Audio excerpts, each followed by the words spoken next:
Assalamu alaikum. So in the last video, we described the confluence of the lunar and solar cycles at 19 solar years and 235 lunar months. And we saw this as a great mercy from Allah to humanity to help us in our timekeeping. We count the years by the earth going around the sun and the repeating change of seasons. And then we count the months by the moon going around the earth. And the two cycles line up at 19 years, with only 7 lunar months added in, spaced evenly after every 2 or 3 years in a repeating pattern. Due to this blessing, we can have a workable, manageable, strictly observable calendar, which is a form of calendar that has been used by human beings throughout history. We find descriptions in the Quran of this marvelous connection between the lunar and solar cycles, and of the usefulness of that for human beings, and for our desire and need to keep track of time. There are lots of verses that mention the sun and the moon as being made serviceable to us. So for instance, God will say in the Quran, "We made serviceable to you the sun and the moon." For example, in Surat al-Nahl, the bee, in verse 12, we read, "And he made serviceable to you the nighttime and the daytime, and the sun and the moon, and the stars are things made serviceable by his command. Indeed, in that are signs for a people who have intelligence." So what kind of signs are they, and how are they made serviceable?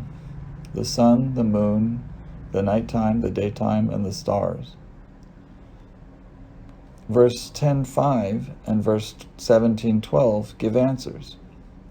In Surat Isra, or Bani Israel, that's Surat 17, verse 12, it says, "And we made the nighttime and the daytime 2 signs, and we erased the sign of the nighttime, and we made the sign of the daytime something that renders things visible, so that you may seek favor from your Lord, and that you may know the numbering of years and the reckoning.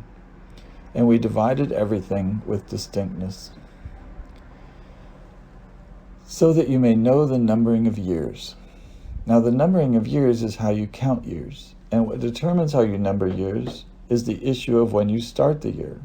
When do you switch from year 1 to year 2, and from year 2 to year 3? What is the phenomenon that determines when the new year starts?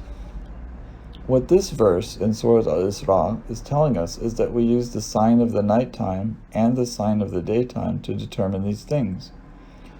So the sign of the nighttime would be either the night or the moon.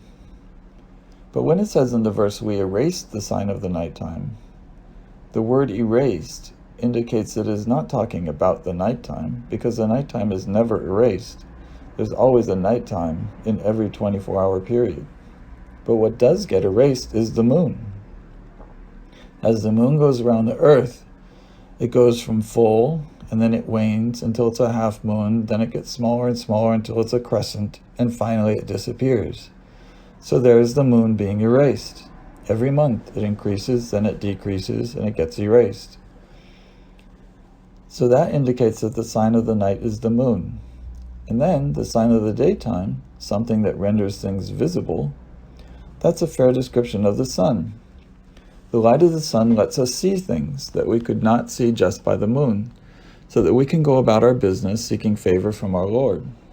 So then, it is the sun and the moon that are to be used for knowing the number of years. Even if you wanted to say, as some in the tafsir have said about this verse, that the sign of the nighttime is the nighttime, and the sign of the daytime is the daytime, we saw in the previous verses, 35:13 and other verses, that the daytime and the nighttime are described in the Quran as entering in one another, that is, taking hours from one another, each one encroaching on the hours of the other, over the course of a solar year. So even if we are talking about the nighttime and the daytime being used in the numbering of years, that is still solar years that are being used for that purpose.